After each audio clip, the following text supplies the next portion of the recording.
Now, Satish set me up marvelously without even perhaps on purpose knowing it. Because he said to me, he said Let's to sit you, close. Yeah. get close.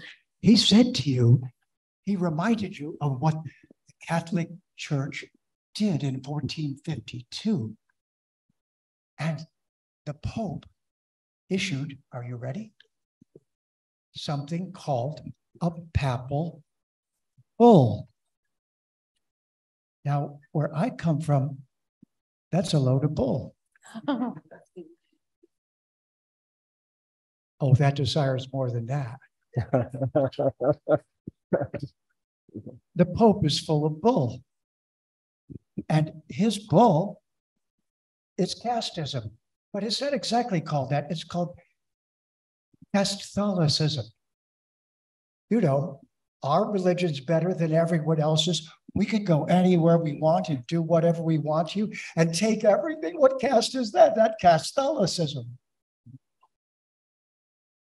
Oh, careful, don't applaud. They might hear us. You understand? This was the so-called representative of Jesus, kind and gentle Jesus, sending people out in the world to rape, pillage, steal everything. Well, I'll tell you what. It recently occurred that what happened was, and you know what the Britons called India, the crown jewel, right? The jewel in the crown of Her Majesty's empire. So they went to Bharat and stole Lakshmi and took her back home. But doesn't Lakshmi have a sort of other friend called Vishnu? So where Lakshmi goes, Vishnu goes. And so in the form of yoga, she has now gone around the world. He has gone around the world to bring Lakshmi back. This is what we're doing right now. We're casting out the asuras who got in the mix. Casting them out. Did you get the joke? Caste is one of those asuras. And so here's where I began. And I want you to note this. I said namaste. You said namaste. For a moment, we actually focused on the most important point, which is who I'm really talking to. When? Once in a while or always? Always. So we are Rambassadors. We are ambassadors of the Ramayana and the Mahabharata and the descent of the avatars to give us a clear message to share with everyone that I see you as an immortal being. That's how I see you. And listen carefully, nothing takes precedence over that. So don't tell me that the culture that stands for that actually has limited itself to live inside of a tiny bubble called caste. That's the propaganda of the British. That is not the truth. I was born a born-again Christian. And I hated it. It was such a limitation. They didn't like to talk philosophy. But now, you know what I am? I'm a born again and again and again and again and again Hindu.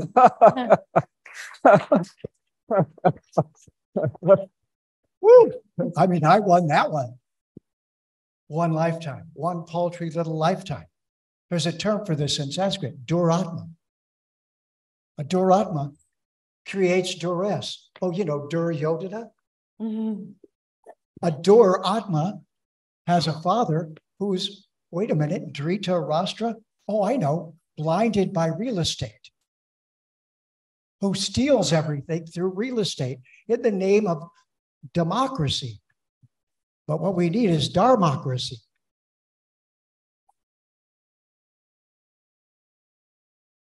What we have is demonocracy, and it's still, wait a minute, let me see. Oh, I know.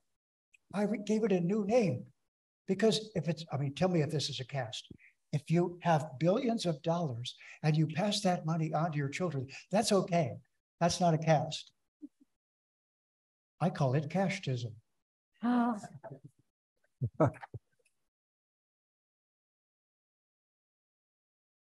Sure looks like a problem to me.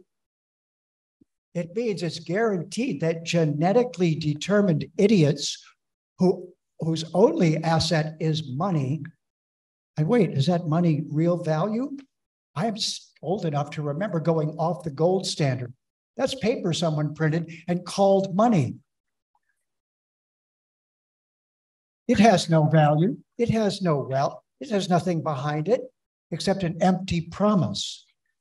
It's time we stopped being intimidated by all of this. Remember, it was a papal bull, BS.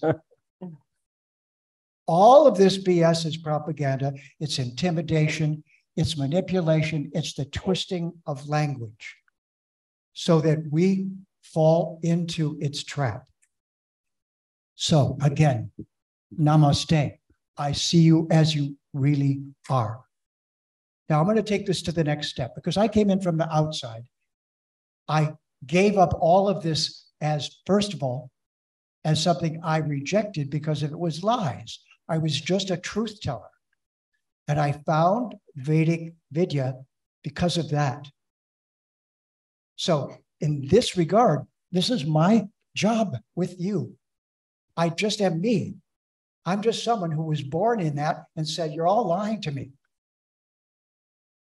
At 13 years old, I wrote my first poem. I'd been to a carnival. I went on all the rides where you get sick and throw up and go on the merry-go-round and go on this and do on that. And then went back home. I was 13. I was thinking something is terribly wrong. This world is insane. I went downstairs. For the first time in my life, I picked up a pen and paper and I wrote a poem, my first.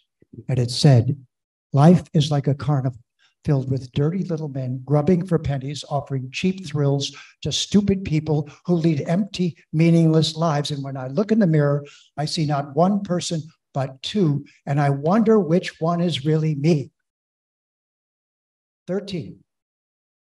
After that poetry poured out of me, I found 3 gurus eventually, spent 5 years as a brahmachari in an ashram, studying Vedanta, spent 3 years learning Jyotish, and we're getting going there next with a teacher from Bharat.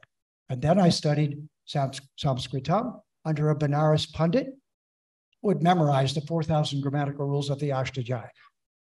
You say Sanskrit, and he goes, chapter, verse 221, this, and this. Then I learned what Pandit was. Now, where am I going with this? That you are recovering from being intimidated to not teach your culture. And therefore, you're tolerating everyone using the wrong words. There's no such thing as Hindu religion. Religion is Jewish, Muslim, and Christian.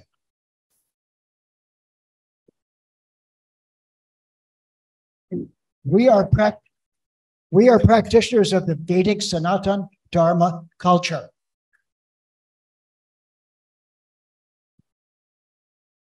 So unless you're talking to someone who's willing to learn 10 or so words that he or she doesn't know, that they don't know, then how can you explain yourself? And yet you're accustomed to speaking their way. Heaven, hell, sin, God, all of that is Christian propaganda. Your vocabulary has been colonized and you've got to decolonize it. And you will then have a vocabulary. A what? Vocabulary. Vocabulary. Got it? And if you have a lot of words from Vok, you might even have a dictionary. That's inspiring. What do you think? Could you give Diksha? It's better than the alternative. I'll let you figure that one out. Thank you so much, Jeffrey Ji. We also have Rajat Ji, so I would like you to, close and then we'll have Q&A afterwards. Close? Close on this topic. I know people are just having open so shop. much. All right, I'll bring it to a close. Then, Krishnastu Bhagavan Svayam. You need to know who you are, an Atma, always first and foremost. Aham Brahmasmi. Therefore, the other word you need to know is Brahman. And Brahman is where we come from. This is where we're visiting. And everything here is temporary. You can't keep it. This is what we're really here to talk about, not this nonsense about your limitation and you work for your little caste in here, you're caught inside of caste. Keeping you in that conversation keeps you from saying who you are. Instead of saying, hey, listen, all of that misses the point. We're Atmas. We're from Brahman. Bhagavan is the ultimate being who possesses the 6 characteristics to an unlimited degree. We are here to interact with one another with that respect, the center of our conversation. So that, my beloveds, is the message. That is what I came here today to say to you, and everything but that, according to the Pope, is bull.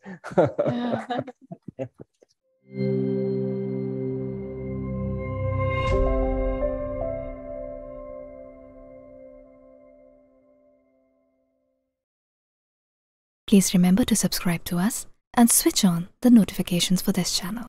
For our other social media links, more content, and to support our work, please visit citti.net. Dhanyavad. Namaskar.